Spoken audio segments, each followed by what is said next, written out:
পারো তুমি পড়া স্কুলের রানী, তবে আমার ঘরে দাঁড়িয়ে আমাকে একদম চোখ রাঙাবে না বলে দিলাম। চোখ রাঙাবো না মানে? এখনো তো কিছুই শুরু করিনি। তাড়াতাড়ি বলো সই কোথায়? মাসি, তুমি আমাকে টাকা দিয়ে বেচে দিলাম।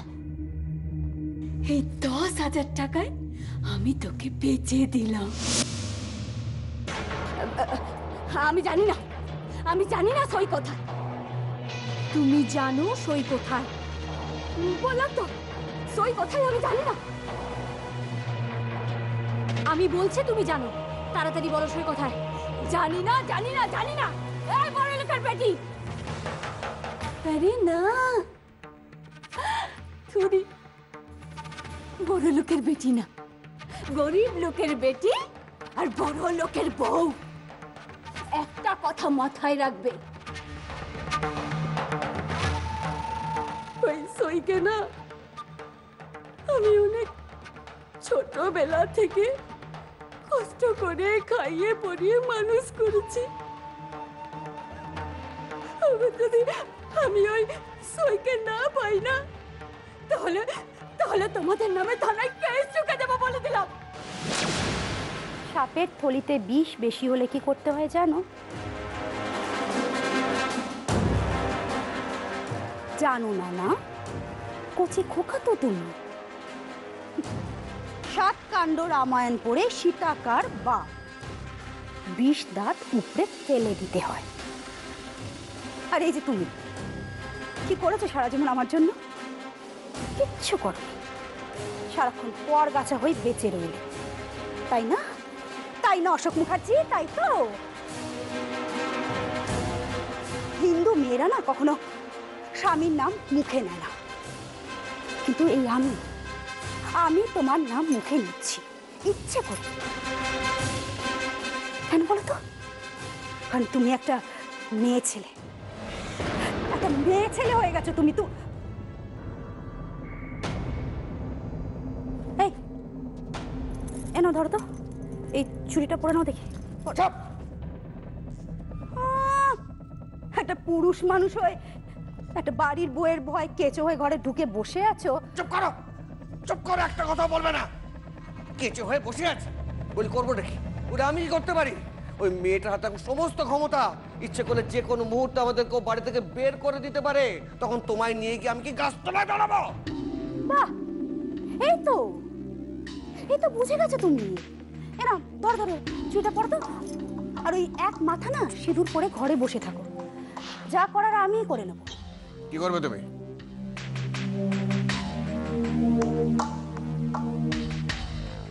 তোমার জায়গায় আমি হলে না কি মেরে বউটাকে ঝুলিয়ে দিত। কি বলছো গো তুমি? আরে তখন সবাই বলতো বেচারা বউটা, স্বামীটা তো পাগল, মাথার ঠিক নেই, কোনোদিন সুখ পায়নি, তাই মনের দুঃখে হয়তো গলায় দড়ি দিয়েছে। তাই শোনো, যদি শুনেছি না আমাদের মেয়েটা গলায় দড়ি দিয়েছে, বা যদি শুনি আমাদের মেয়েটা জলে ডুবে মরে গেছে, আর যদি শুনি তোমরা আমাদের মেয়েকে নিয়ে শহরে বেচে দিয়েছো, তাহলে কি হবে জানো তো? পড়া স্কুলের পুরো গ্রামের লোক তোমাদের মুখার্জি বাড়ি ঘেরাও করবে, আগুন জ্বালিয়ে দেবে তোমাদের বাড়িতে। তখন এসব বড় লোকের ঠাট বাট না একদিনে চুরচুর করে দেবো, একদিনে। এসব কি বলছো কে তুমি? আমরা সুরের সঙ্গে এরকম কেন করবো? আমার যে সন্দেহ হয় আমার। এখন তো আধা সম্পত্তির হিস্সা সইয়ের না, এই সম্পত্তির জন্য তুমি ওকে সরানোর চেষ্টা করনি? এই বড় লোকের বউ, ঠিক বলছি তো? এসব কি বলছো কে তুমি? শোনো, টাকার জন্য মানুষ সব করতে পারে। তুমি হয়তো টাকার জন্য তোমার নিজের ননদকে শহরে বেচে দিয়েছো।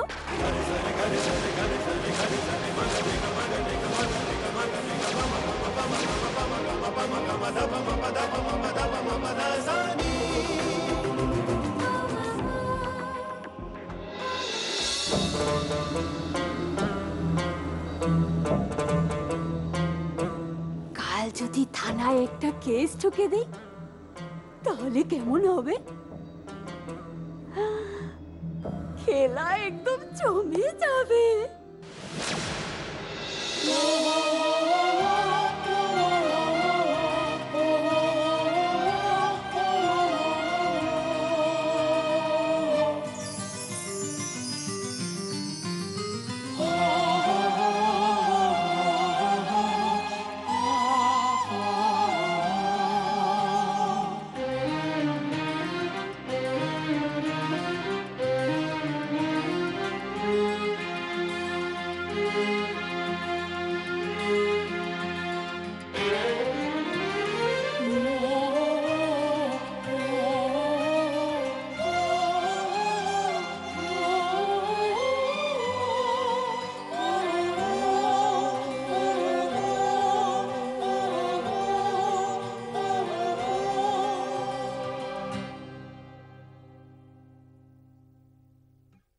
কিছু বলবে শিবুদা? হ্যাঁ, বলছি দাদা বউরা সব খেতে চাইছে, তোমার রান্না হয়ে গেছে তো?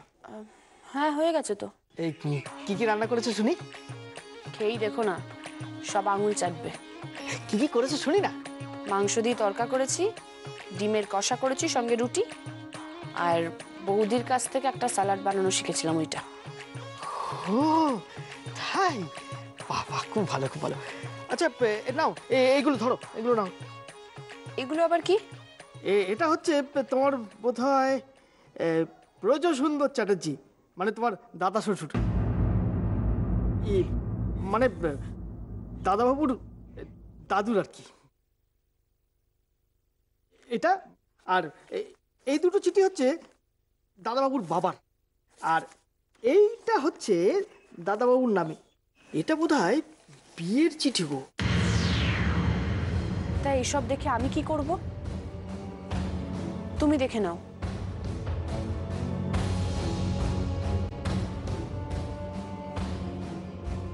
কার আবার বিয়ের নেমন্তন্ন এলো? বিয়ে মানেই তো খরচা, রাজ্যের উপহার কেন? 10 টাকা খাইয়ে 20 টাকা তুলে নেবে। দেখি তো কার বিয়ে।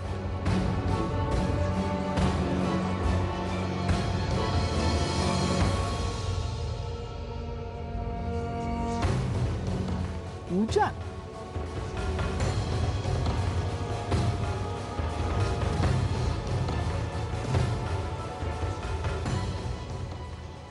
পূজানের সাথে রিঙ্কুর বিয়ে? সেটা আবার কি?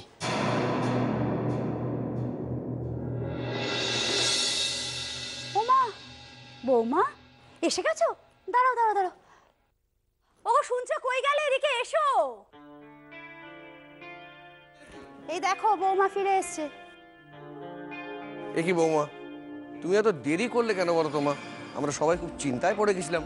তোমার বর তো ছটফট ছটফট করছে, একবার এ ঘর একবার ও ঘর এই করে বেড়াচ্ছে, আর তোমার ঠাকুমা তো চিন্তা একবারে অস্থির হয়ে পড়েছে। হ্যাঁ গো, রাধা মাধবের সোনার মুকুটটা পেলে? না, পাইনি।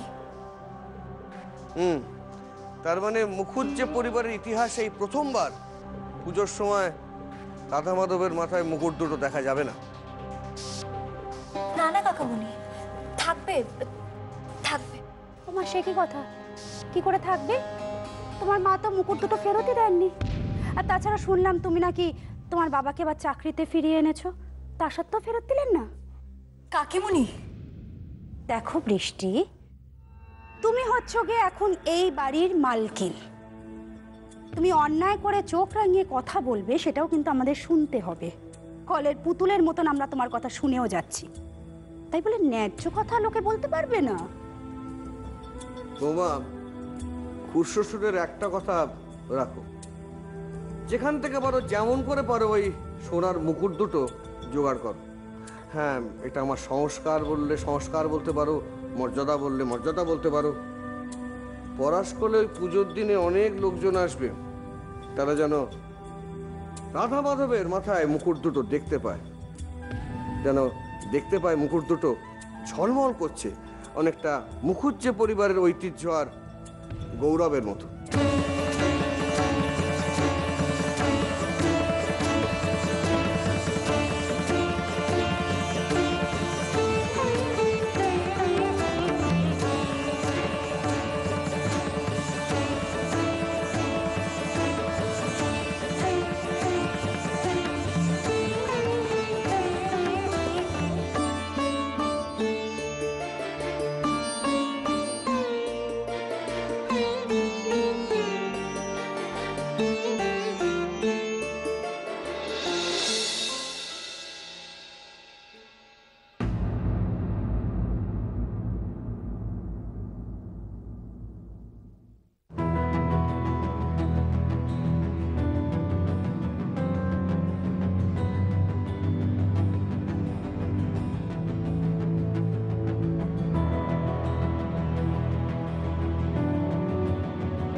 আপনি এই খাটে শোবেন নাকি?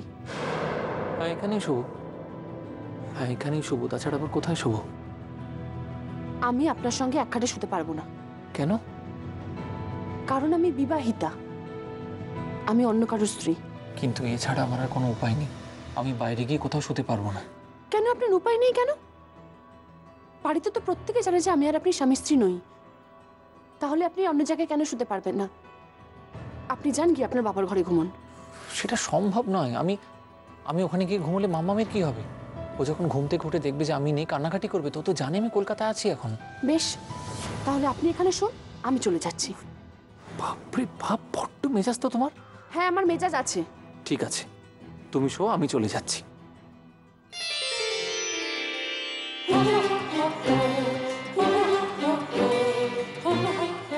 বাপি তুমি এখানে এসো।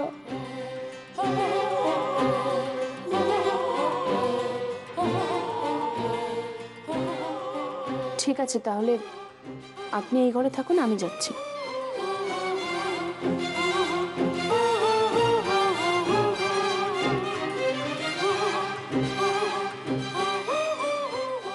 মা তুমি এখানে শোবে? কিন্তু মাম্মা, মা আমার তো অনেক ফ্রেন্ডস আছে, তাদের মা বাপিও তো একসাথে শোয়।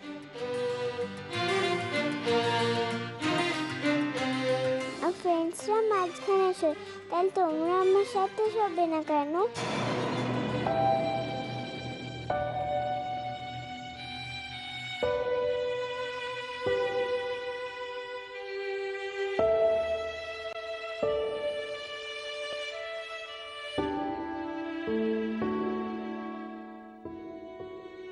ঠিক আছে, আপনি তাহলে শুয়ে পড়ুন।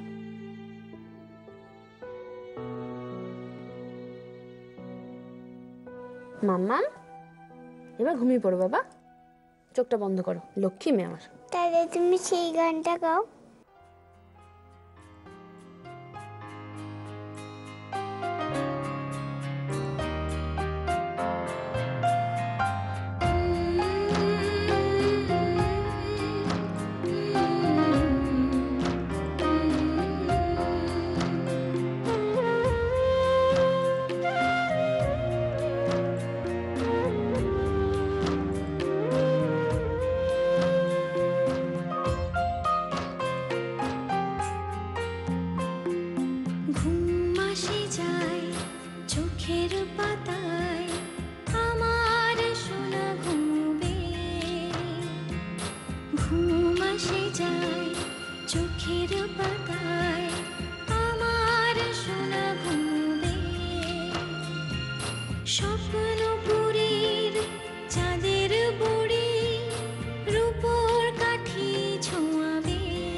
বাহ, খুব সুন্দর গান গাও তো তুমি, খুব ভালো গানের গলা।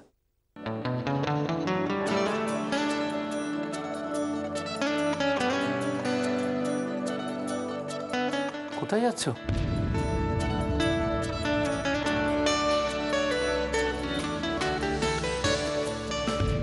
কোথায় যাচ্ছ তুমি? আমি বাইরে কোথাও শুবো। কিন্তু মাম্মাম? মাম্মাম কাল সকালের আগে ঘুম থেকে উঠবে না।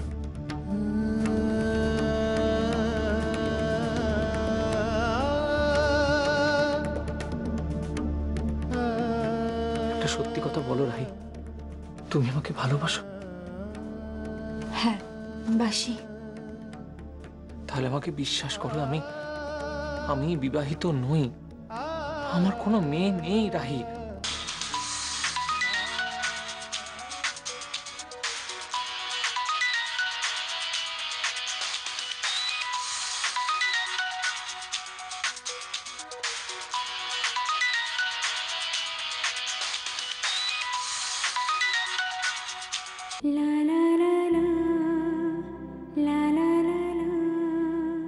হ্যালো। জেগে আছেন? হুম। এত রাত অব্দি?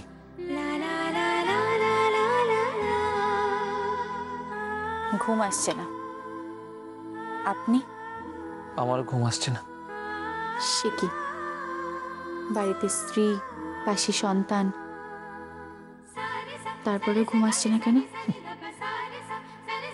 আপনি নেই বলে। তিয়াস, চরিত্রহীনদের মতন কথা একদম বলবেন না। আপনার বাড়িতে স্ত্রী রয়েছে, সন্তান রয়েছে, তারপরে আপনি রাত্রিবেলা একটা মেয়েকে ফোন করেছেন। ফোনটা রাখুন, এক্ষুনি ফোনটা রাখুন।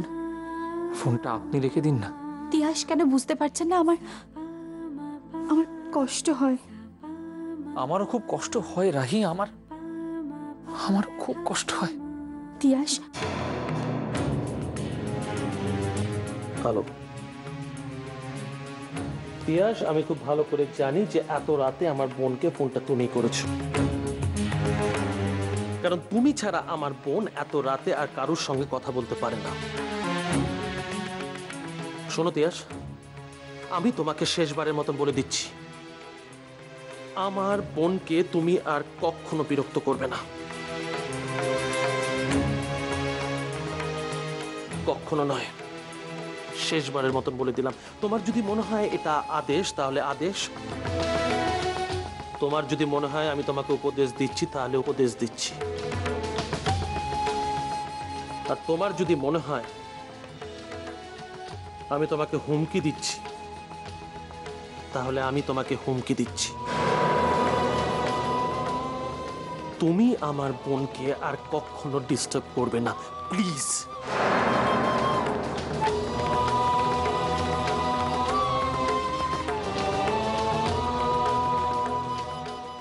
দাদা তুই এটা কি করলি?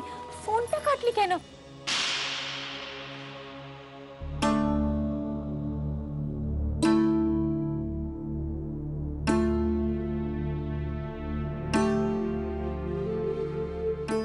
দাদা, রাহিব, আর কোনোদিনও তুই তিয়াসের সঙ্গে কোনো রকম যোগাযোগ করবি না, কোনোদিনও নয়।